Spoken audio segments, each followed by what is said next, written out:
So what has to exactly happen? Like, talk to us the process of how yeah, the 737 Max will fly again. So the way it goes is that first the airplane has to do multiple certification flights with the FAA's Aircraft Evaluation Group, or AEG. And then once the AEG actually determines that the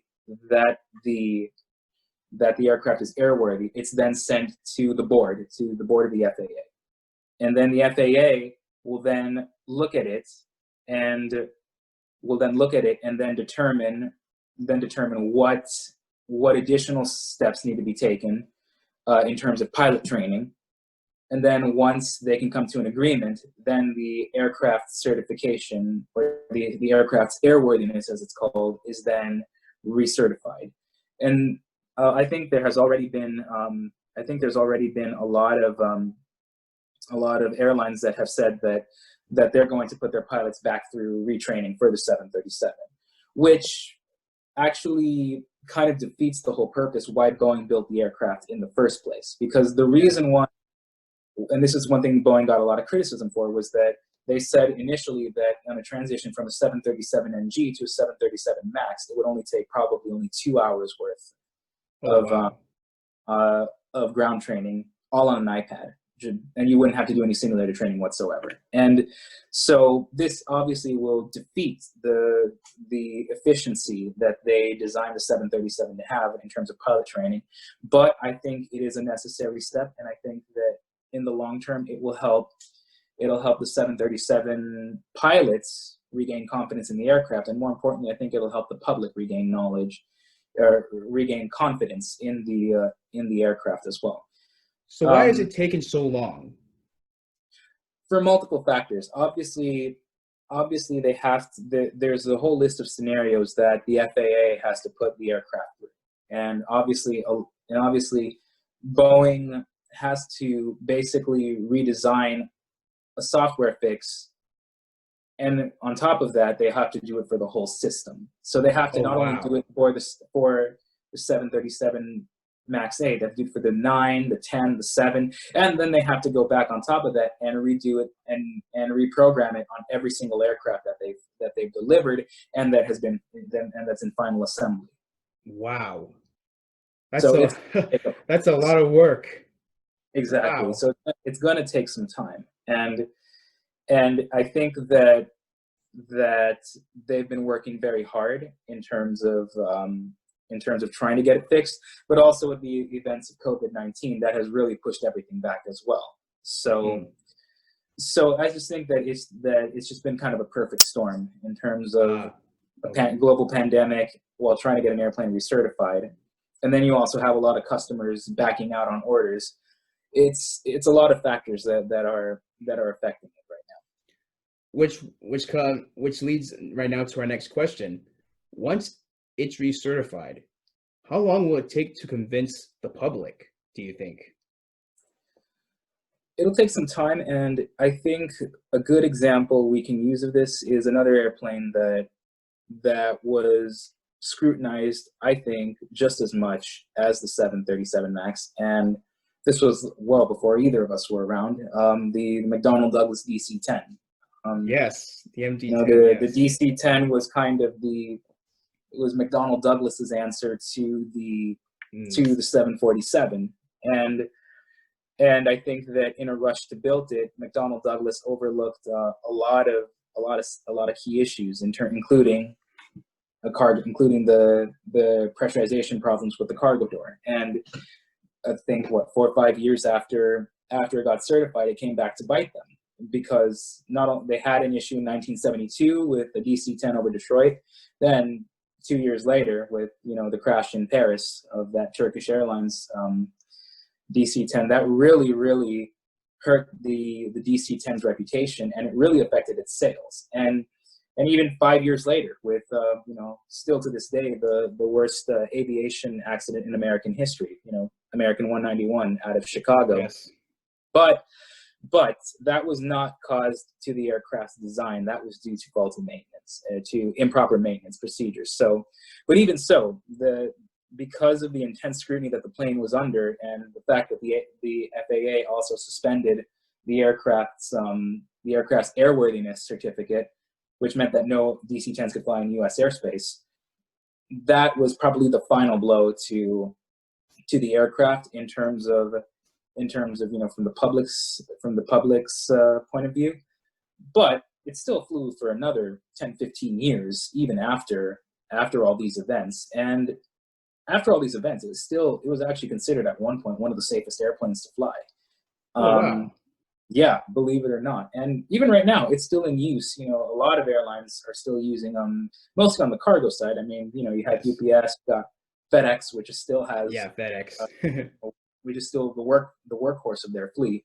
Now they're being gradually retired, but I mean, the DC-10 went on to have a really long life, and it had a really good safety record actually after they made the final redesigns to it. But I mean, so I feel like with an aircraft as popular as the 737, I think the Max will eventually overcome this, and I think that Boeing has already been taking steps as well to ensure the public that the airplane is safe to fly. I think that I think I read in an article that they had, and I'll give you the link later, that they have a public relations team as well that is kind of representing at each airline and telling airlines what they can do to their customers and to their passengers to give their passengers assurance that the airplane is safe to fly. Awesome. Next question. Do you believe right now, once this is recertified, or the 737 MAX is recertified, do you think that this aircraft can help some airlines that are struggling now to bounce back during this pandemic? Well, right now, no. And the reason I say right now, no, is because, first of all, air travel is at an all-time low. I mean, this past week, this time last year, we had around 2.6 million people flying throughout the whole United States. This time last year, today, we only had about just under 800,000 people throughout the whole United States. Wow. So almost a third. So just under a third of what we used to. So if anything, airlines right now are not going to take on new airplanes because, first of all, they're not going to be able to fill them. And if you can't fill it beyond a certain amount, you're not going to make any revenue off of it. And even with all the fuel efficiency that the 737 MAX promises and everything, it's still not going to be efficient in an environment where every passenger counts. So now when the industry does bounce back 3-4 years from now, can it help it out? Probably yes.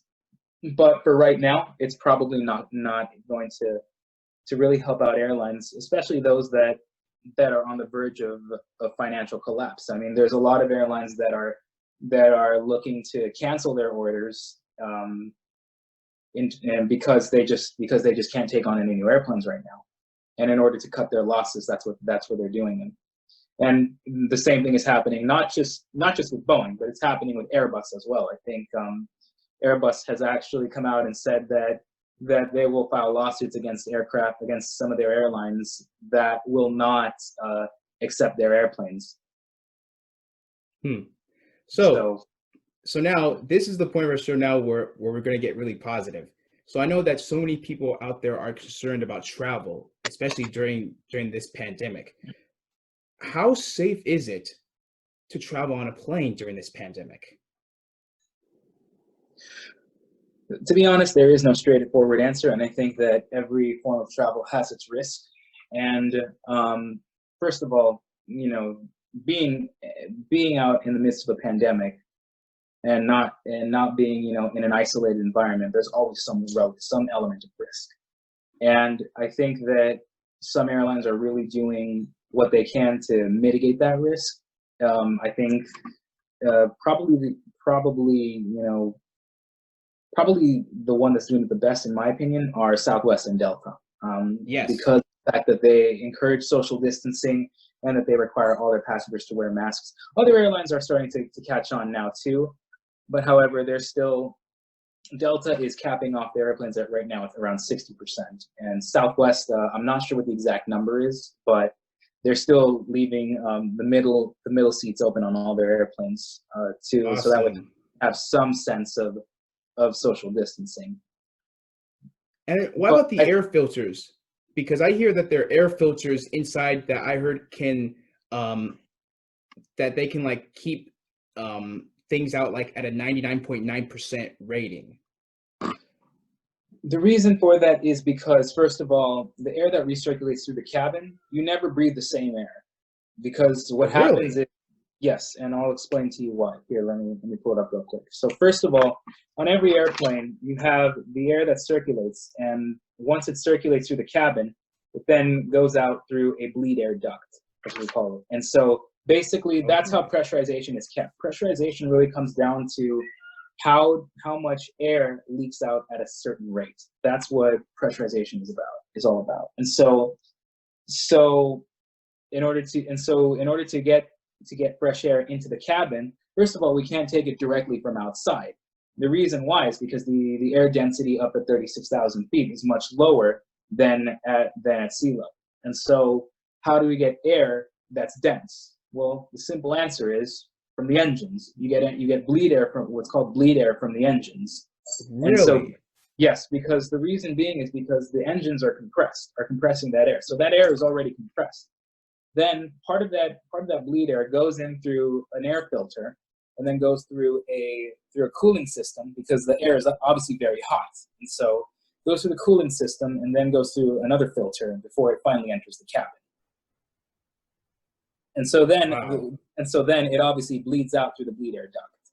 And there's also, for safety, there's also a pressure blowout relief valve. That way the cabin never overpressurizes as well. So I want to ask you this one, and so how has your experience as a pilot been during this pandemic?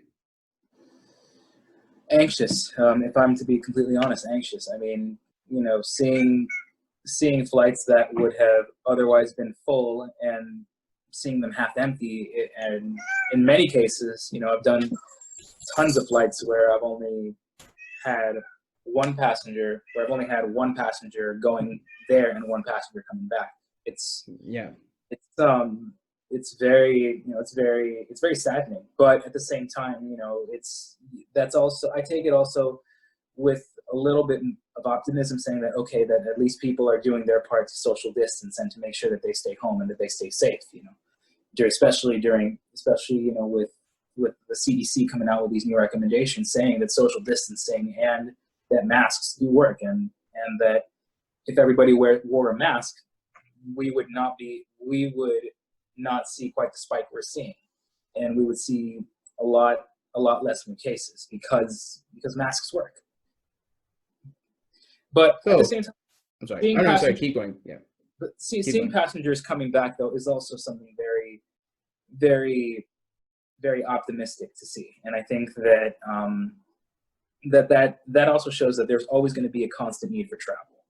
And because there's going to be a constant need for travel, whether it's doctors, whether it's government officials, there's always going to be somebody that needs to travel somewhere. And I think that it shows also that people still have confidence in the aviation industry, and that we will be there. We'll be there when the demand for travel does resume. But that being said, it's probably going to take some time for us Yes. to bounce back. I mean, I think Ed Bastian came out a couple of weeks ago, the CEO of Delta Airlines, and he said that Delta is potentially going to be a smaller airline for possibly indefinitely, but that in terms of the financial losses, it's probably going to take 3, 4, possibly even 5, in upwards of 5 years to recover. And for some airlines who are in really bad financial shape, upwards of probably 5 to 10 years. So. Wow. Mm-hmm. So yes, you pretty much have answered the next question I was going to ask, which is, yeah, will aviation ever be the same? And I'm pretty sure, yes, all of us know that it won't be the same. But do you think that airlines will change their strategy of the use of aircraft and how they will uh, you and how they will like calculate resources so that way if another pandemic hits in the future, they'll be ready for it. I think so. And I think that the airline I work with has been actually playing very smart with their costs. And I think that there's been quite a couple airlines that actually have been playing smart in terms of their finances and in terms of having a reserve cash fund in case it does, in case, you know, there is a doomsday scenario. I mean, I heard the other day in a business magazine, Southwest said that they had enough cash reserves for 2 whole years in the event that, you know, the pandemic were to continue on and the travel ban were to continue. So I think that some airlines have played smarter than others. I think though that in terms of finances, airlines will definitely have to look at this from a financial standpoint in the future and say we need to have an emergency cash fund in the event that another pandemic hits. And also, I think that in terms of social distancing and in terms of spraying down and the cleaning of aircraft, which happens before every flight, by the way, I just think that's going to be the new normal. I think that the cleaning of aircraft and sanitation of aircraft will be crucial for all airlines to be successful in the future, and more importantly, for the safety of their customers and their crew. I also think that the implementation of masks will probably be mandatory I see it probably for the next couple of years even, just because we don't want to take a chance of having a second wave do even more damage than the first one has. And I think that that's why many airlines are taking all these precautions. And I think it's very smart on their part. And I think it's also very, I don't want to say efficient, but I think it's necessary. It's necessary on their part to make sure that Yes. that they keep their passengers and that they keep their crew safe.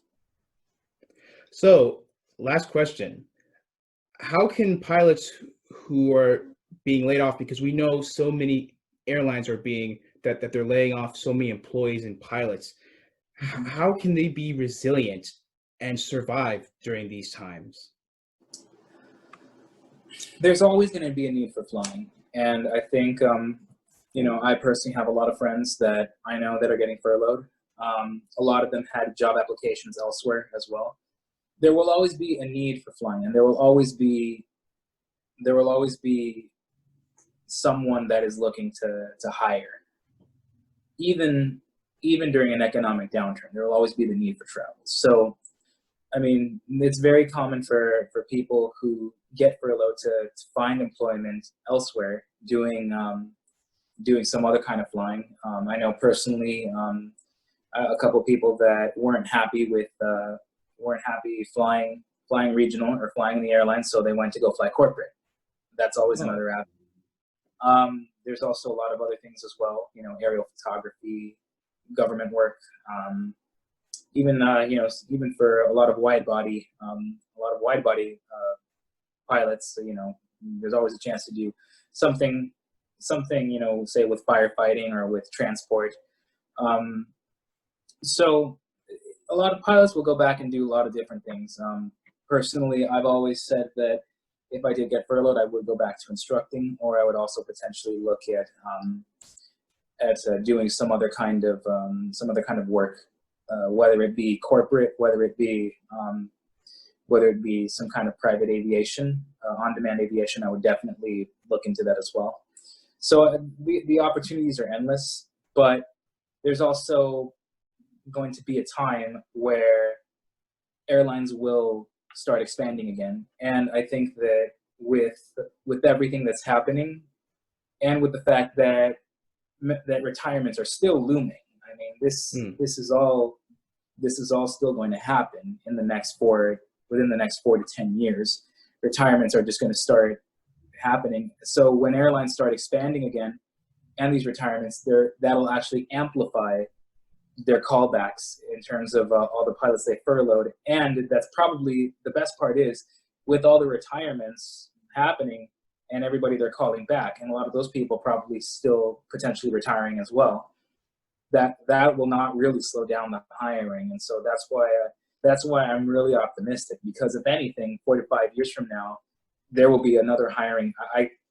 There will be another hiring boom. I really believe that there will be another hiring boom, and that the demand for pilots will once again continue to grow, and that it will, if anything, be amplified just by this event, because airlines were hiring at a record pace before all of this, and so this obviously brought everything to a standstill.